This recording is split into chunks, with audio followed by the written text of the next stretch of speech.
bonjour. Aujourd'hui, nous sommes dans une société où tout va très vite. La technologie et le sport de haut niveau n'échappent pas à cette règle. Donc, l'objectif de cette présentation, c'est de faire conjuguer deux choses, les neurosciences avec l'intelligence artificielle.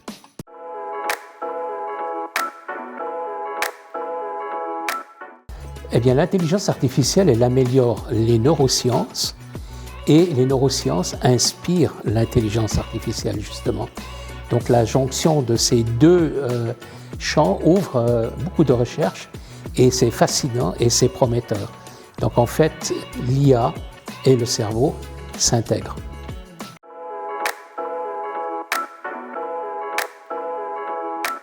Nous pouvons différencier ces deux notions tout d'abord en parlant de la préparation psychologique. La préparation psychologique correspond carrément à un écosystème dans lequel nous mettons en phase évidemment l'athlète, pas seulement, l'encadrement, la fédération et même sa famille, parce qu'on est sur un projet à long terme, le projet sportif de l'athlète en tant que tel. Alors que la préparation mentale met simplement en relation, c'est l'individu avec lui-même.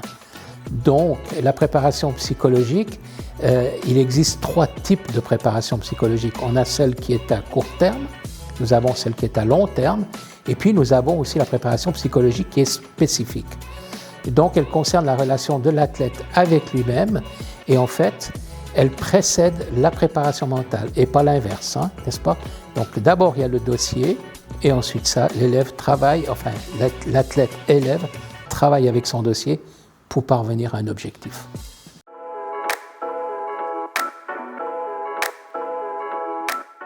Il y a plusieurs formes d'intelligence artificielle, elles se sont développées avec le temps et très rapidement. Nous avons l'IA qui est réactive, nous avons la générative, donc qui est capable de créer des nouveaux contenus, donc des images ou audio différentes appartenant comme ChatGPT 5. Et puis il y a l'IA qui est prédictive. Alors elle est capable d'anticiper des comportements et des événements ou des tendances futures. Et la grande technologie aujourd'hui, c'est l'IA qu'on appelle conversationnelle. Elle a la capacité de conversation humaine via le texte et la voix, et elle utilise du traitement du langage NLP. Pas le LLM, là, c'est du NLP.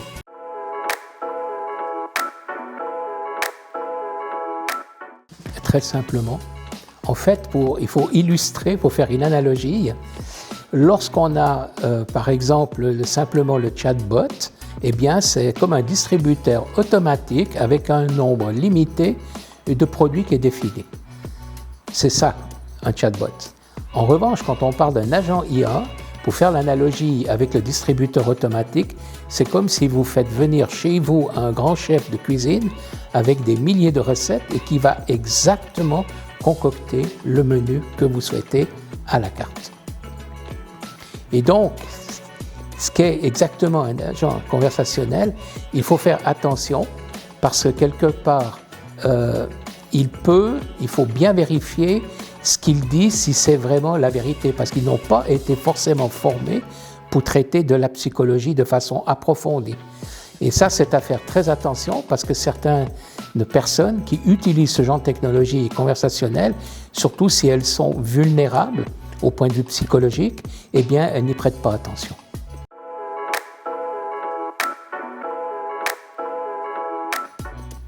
D'abord, il faut regarder, c'est le profil de personnalité, c'est la première phase pour l'intégrer. Et là, on regarde le côté conscience. Dans la personnalité, c'est un profil de personnalité. Nous avons des vecteurs constitutifs. Nous avons la conscience, justement, l'agréabilité, le névroticisme, l'ouverture d'esprit et l'extraversion. Pour un athlète, on doit s'assurer qu'il travaille énormément sur le consciencieux. Un athlète est consciencieux pour travailler, pour parvenir, parce que c'est du long terme. Le deuxième, c'est les aptitudes qui sont psychologiques de l'athlète, et ça, c'est la performance donc de maîtrise. Et ce potentiel de maîtrise d'un athlète, on peut le vérifier grâce à l'axe, pas de conscience cette fois, mais du névroticisme, c'est-à-dire la stabilité, émotionnelle, et sa capacité de résistance au stress. Et le troisième, c'est les aptitudes cognitives, c'est-à-dire la planification et tout, surtout dans l'imagerie. Et là, on parle d'une notion qui est très peu connue, on parle de la fantaisie. La fantaisie, c'est la capacité des images. Dans la population, dans le monde, une étude très sérieuse qui a intégré à peu près 14 000 sujets, on s'est aperçu qu'au niveau culturel, ça ne change pas. En revanche, on trouve que 1% sont anaphantasie, c'est-à-dire ne sont pas capables de faire des images précises. À 90%, 92%, les gens moyennement sont capables de se faire des images. Et puis on a de l'hyperaphantasie, c'est-à-dire qu'on a des sujets qui sont capables d'avoir des images très fortes. Alors il y a une frontière. Ces gens qui ont une énorme capacité d'imagerie, c'est très sain dans la préparation mentale parce qu'elle va engager des images très fortes qui vont être générées par les émotions et en plus par les systèmes locomoteurs, donc le renforcement de tous les schémas de la préparation. Mais il y a des personnes qui vont beaucoup trop loin et ça peut développer certains problèmes psychologiques.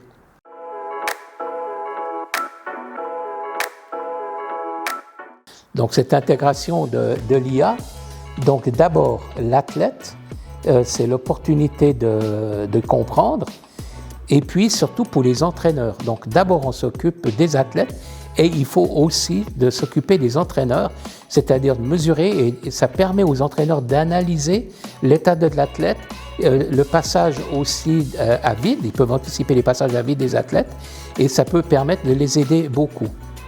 Donc l'utilisation de l'intelligence artificielle dans la préparation mentale, eh bien, l'objectif principal, c'est de pouvoir résister à la pression, c'est la capacité de supporter le stress et le potentiel de maîtrise, et c'est justement là qu'il faut appuyer le point. Et puis l'IA, elle contribue beaucoup à l'anticipation et donc des techniques de diversité, et l'IA aujourd'hui, on peut dire qu'elle est un acteur clé. Alors qu'est-ce que nous avons ? D'abord, il faut bien appuyer sur la chose, c'est que l'IA sont des technologies pour contribuer à donner des solutions, de mesurer. Et on parle justement le phénomène clé d'un athlète, pourquoi il ne peut pas performer, c'est ce fameux stress cognitif. Donc la demande, les ressources, et puis on a le temps imparti. Un athlète, plus la compétition est importante, plus il doit résoudre cette équation demande, ressources et le temps alloué. Donc c'est cette notion de concentration des neurotransmetteurs qui est importante, ce qui se passe dans la tête, et on peut perdre ce potentiel de maîtrise. On le voit ici que lorsque la demande elle excède les ressources de l'athlète, il y a une perte du potentiel de maîtrise. En revanche, un athlète qui est capable, qui a les ressources qui sont au-delà de la demande et puis qu'il a un espace temporel dans la tête, le cerveau est un univers, donc on a un empan temporel, donc il ne subit pas trop de pression, à ce moment-là, il peut répondre. Donc, les techniques qu'on utilise, on a d'abord, dans le côté clinicien, des technologies pour mesurer. On a l'électroencéphalogramme, ça c'est de l'équipement qui est portable, on a l'eye tracking, et puis on a la spectroscopie proche infrarouge. Alors, pour l'électroencéphalogramme, c'est l'activité qui est électrique. Pour l'eye tracking, c'est le mouvement des yeux qui sont opérés, initiés par le cerveau, qui vont donner beaucoup d'informations, j'y viendrai. Et puis on a la spectroscopie proche infrarouge, ça c'est le transfert d'oxygène, parce que le cerveau il a besoin de glucose, mais il a également besoin d'oxygène. Donc les technologies prometteuses pour les interventions en termes de préparation mentale, c'est la réalité virtuelle, très importante. On a l'eye tracking, encore une fois, qui constitue le parcours de l'œil et qui évalue vraiment les coups qui sont faits. Et puis l'intelligence artificielle, elle vient apporter, on va dire, des indications par rapport à l'activité neuronale.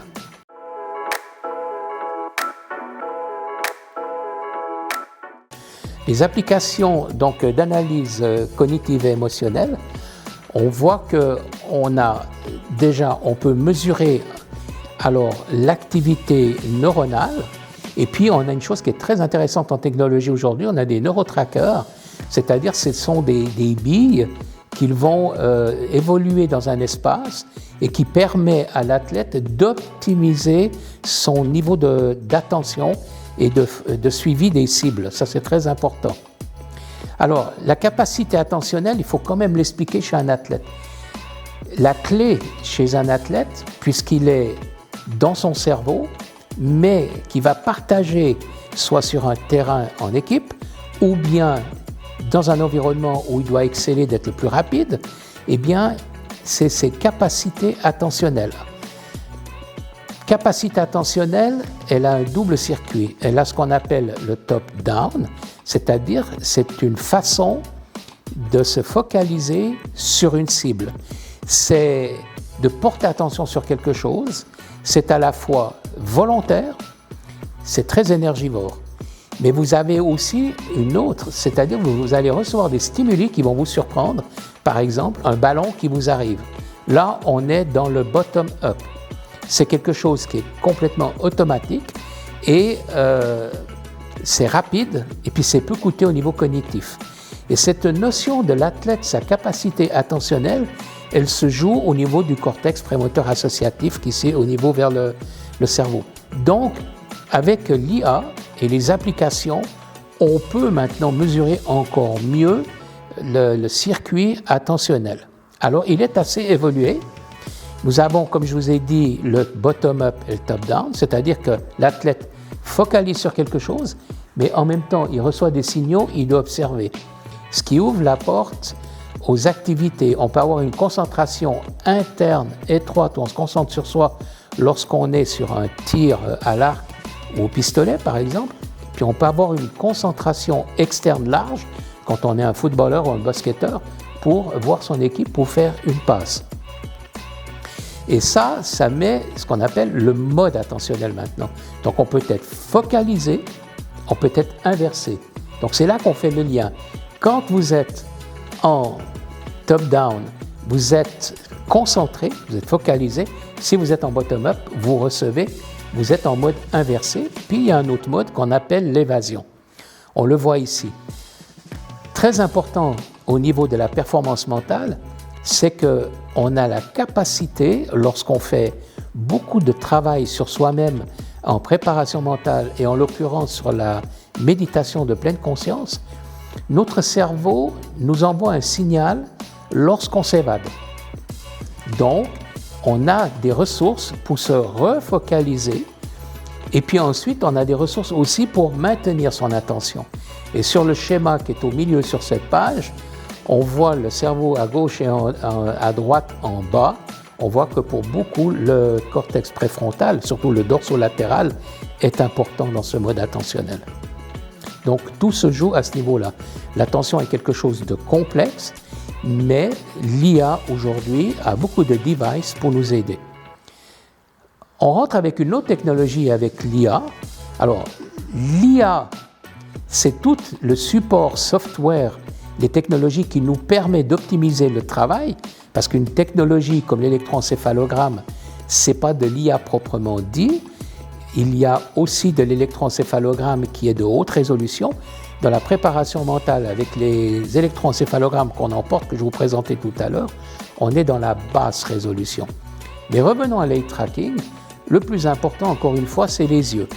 Donc, que permet l'eye tracking? L'eye tracking, il permet de mesurer les yeux, les fixations, les clignotements et les saccades. Et les saccades, pour vous donner juste un exemple, en neurosciences, comme on peut le mesurer, en plaçant des électrodes aussi, on voit que c'est le cortex prémoteur associatif qui fonctionne. Donc le cerveau, il a vraiment des localisations pour chacune des fonctions. Maintenant, l'eye tracking, on peut savoir l'attention telle que je vous l'ai expliqué, c'est-à-dire la recherche visuelle, mais il y a aussi la fixation, c'est une notion d'attention. Mais pas que. Au niveau de l'eye tracking, on peut aussi mesurer le stress, n'est-ce pas, avec l'attention et la charge de travail. Donc, autrement dit, on peut trouver des solutions pour aider les athlètes à renforcer cette capacité de gestion de stress et puis surtout de renforcer sa capacité attentionnelle. Après, on a des technologies d'analyse qui sont physiologiques. Alors, c'est des applications où on peut mesurer la respiration, le rythme cardiaque Et puis les régions donc, au niveau électrodermal, c'est-à-dire avec la sudation et tout pour le stress. Donc, sur la base de tous ces datas, on peut encore permettre à l'athlète de comprendre ce qui se passe, mais aussi de mettre en place de façon mesurée, précise, sur des indicateurs précis, des techniques de relaxation et de respiration. Ensuite, on a des bandeaux, on a des technologies pour aider, on a des bandeaux de détection cérébrale, ça c'est pour le sommeil.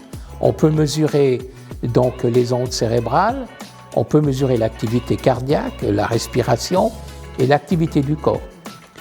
C'est certain que ça n'a pas la précision comme des chambres polysomnographiques avec des électrodes où on met 32, 64, même jusqu'à 256 électrodes, mais ce sont des devices qui apportent certaines informations qui peuvent être utiles.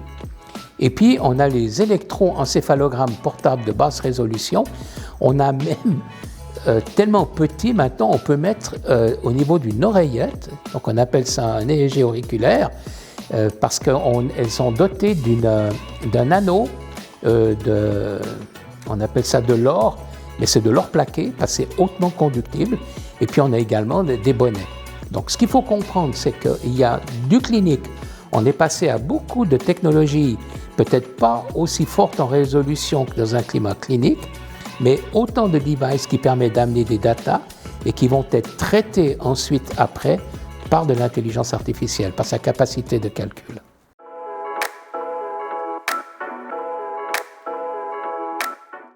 Ce sont un petit peu ce que je vous ai décrit, mais il y a une panoplie de technologies en préparation mentale, comme on le voit sur cette image. On peut pousser très loin, on a des assistants virtuels d'entraînement mental, donc ils peuvent être intégrés directement dans les routines d'entraînement, et puis on a beaucoup d'informations lorsqu'on se met en mouvement. Ensuite, on a comme les chats GPT, vous en avez ici une liste très importante. Les premiers, c'était Wobot, et là-dessus, on a des informations par rapport à tout ce qui est pris des mesures physiologiques, par rapport à notre activité, et puis des conseils. Exemple, si vous avez un athlète qui dit « je me sens extrêmement tendu », eh bien, l'application va dire « je suis désolé de dire ça, tu veux en parler, dis-moi ce que tu en penses ». Eh bien, la personne va dire « j'ai une compétition qui est cruciale, je ne peux pas me manquer ». Donc, il va dire « effectivement, il faut te relaxer ». Bon, là, c'est très simple l'exemple que je vous donne, mais c'est pour vous montrer un petit peu comment ça fonctionne. Eh bien là, l'athlète va dire « oui, mais je n'y parviens pas ». Donc, elle va dire « as-tu essayé la respiration ?» C'est très important. Donc, cette IA, elle a été formée, on lui a intégré beaucoup de data sur la préparation mentale et autres. Et là, l'athlète va répondre « non, comment puis-je faire ça ?» Et là, tout à coup, eh bien, la technologie va lui dire « voici une technique », elle va comme suit. C'est à prendre avec certaine prudence, parce qu'en fait, ces IA, encore une fois, ne voient pas l'athlète. Ça ne vaut jamais une connexion face à face avec un préparateur mental, parce qu'un préparateur mental n'est pas seulement quelqu'un qui dit voilà comment il faut faire, c'est surtout quelqu'un qui est capable d'observer. C'est pas quelqu'un qui produit forcément toujours des conseils, il faut que tu fasses ça. Il va plutôt poser des questions et laisser l'athlète, puisqu'il est quand même à un âge adulte, par introspection, de trouver lui-même les solutions. C'est à partir de ce moment-là qu'il peut développer son intelligence. Donc une panoplie de technologies qui est fit to running, par exemple, vous pouvez mettre une montre, vous pouvez brancher ça avec un téléphone, et vous avez même des anneaux. Donc déjà voilà les montres très brièvement. Donc il y a beaucoup, la fréquence cardiaque, la saturation O2 n'est pas aussi précise quand on fait avec des vraies analyses. Le stress, par l'activité par exemple, mais encore une fois, ce sont juste des indicateurs qui peuvent aider. Et puis nous avons même des bagues qu'on met au doigt qui vont donner certaines activités. Donc tout ça, ce sont la mesure, et puis ensuite c'est rattaché par Bluetooth et tout ça sur des technologies où il y a énormément de data et qui peuvent vous faire un rapport, retraçabilité et tout.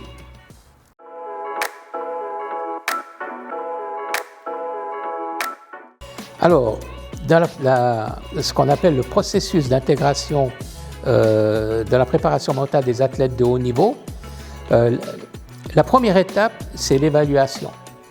Donc, il faut un diagnostic initial. Et ce diagnostic, il est très important d'entrée de jeu. C'est le profil de personnalité de l'athlète et ensuite certaines capacités quant à l'imagerie et d'autres tests qui viennent combiner. C'est ce qu'on appelle la phase de profilage. Ensuite, la deuxième étape, c'est l'entraînement, c'est la calibration, c'est la mise en œuvre des exercices pour parvenir. Donc, on a la préparation de base, c'est-à-dire avant la pré-compétition, bien entendu. Ensuite, on a la préparation spécifique. Ça se fait dans 2 mésocycles. Puis après, on arrive, donc c'est toujours une chronologie pour parvenir. Et puis, la troisième étape, c'est le monitoring, c'est-à-dire qu'on va vérifier ce qu'on a appliqué. Et puis, on a aussi une boucle de rétroaction pour voir s'il n'y a pas lieu de changer quelque chose. Et donc, la perspective d'intégration de l'intelligence artificielle dans un domaine, eh bien, aux athlètes, c'est de développer le potentiel de maîtrise, gestion du stress et augmentation du niveau de performance. Donc, on voit que j'insiste beaucoup sur cette capacité à gérer le stress, ne pas oublier notre cerveau, il interprète le monde à sa façon et il va analyser 3 choses, la demande, évaluer les ressources qu'il a à l'instant T et le temps disponible qu'il a pour réagir. Si cette équation est mise à mal, perte de potentiel de maîtrise, on ne va pas plus loin. Même si l'athlète il a une capacité musculaire, un volume systolique très important, capacité pulmonaire très importante, si le mental ne suit pas, c'est mis à mal. Ensuite de ça, c'est aux interventionnistes en préparation mentale.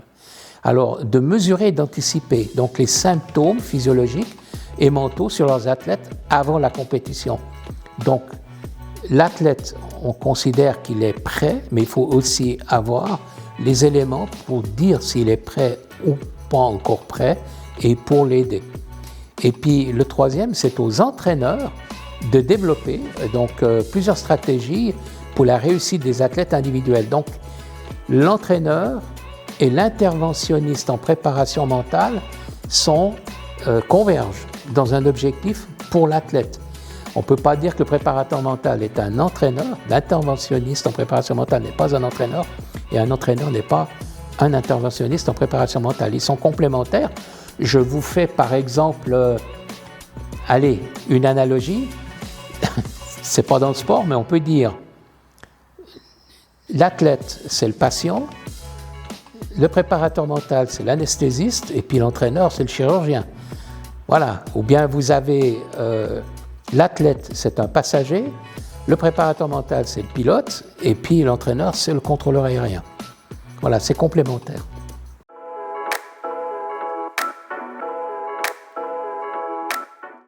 Alors, d'abord, sans l'IA, il y avait des contraintes financières. Beaucoup consultés de préparateurs ou de psychologues. L'IA, bien utilisée. Alors, c'est justement le sujet clé de cette présentation, c'est de parler de l'IA dans le sport de haut niveau, mais de comprendre que les athlètes peuvent se former à l'utilisation de l'IA.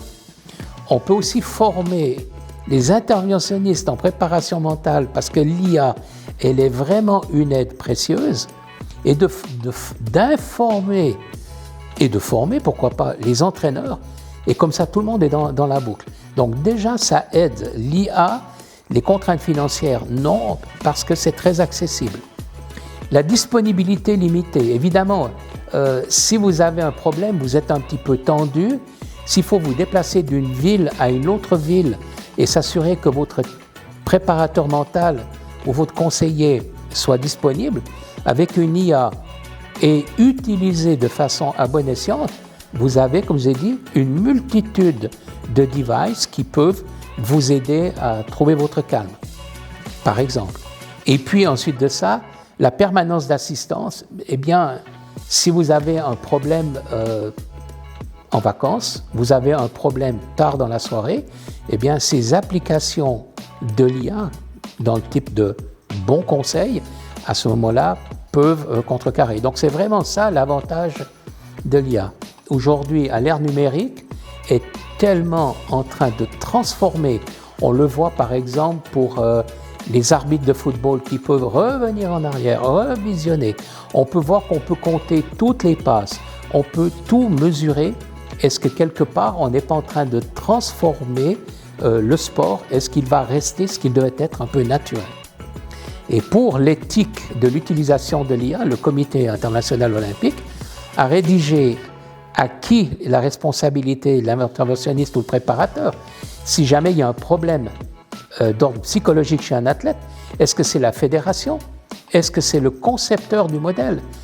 Aujourd'hui, aux États-Unis, on a vu maintenant par exemple, OpenAI a dû débourser plusieurs millions parce qu'il y a plusieurs adolescents qui sont sombrés dans des états psychologiques. Il y a eu plusieurs suicides. Maintenant, on peut parler de la prudence par rapport à la dépendance, parce qu'il peut y avoir une dépendance et il peut y avoir une complaisance. Donc la dépendance, les agents IA conversationnels, ils sont un terme peut-être que les gens n'ont pas entendu, flagorneur. Flagorneur, c'est flatter bassement. Si vous prenez autre que le sport de haut niveau, vous allez discuter avec un agent, c'est-à-dire capacité de réagir d'une IA qui est évoluée, qui aujourd'hui, la version la plus évoluée, c'est Sonnet 4.10 chez Anthropic. Elle va, pour des raisons de marketing, vous donner raison. Elle va vous flatter. Et par son objectif, c'est de vous garder le plus longtemps possible. Et ça peut déclencher carrément chez des gens qui sont vulnérables des psychoses. Donc, et la complaisance. Il faut faire attention qu'une IA complaisante n'est pas un préparateur mental. Un interventionniste en préparation mentale, il doit challenger parfois son athlète. Il faut le faire sortir de sa zone de confort et puis ensuite le confronter à la réalité. Ça, c'est très important.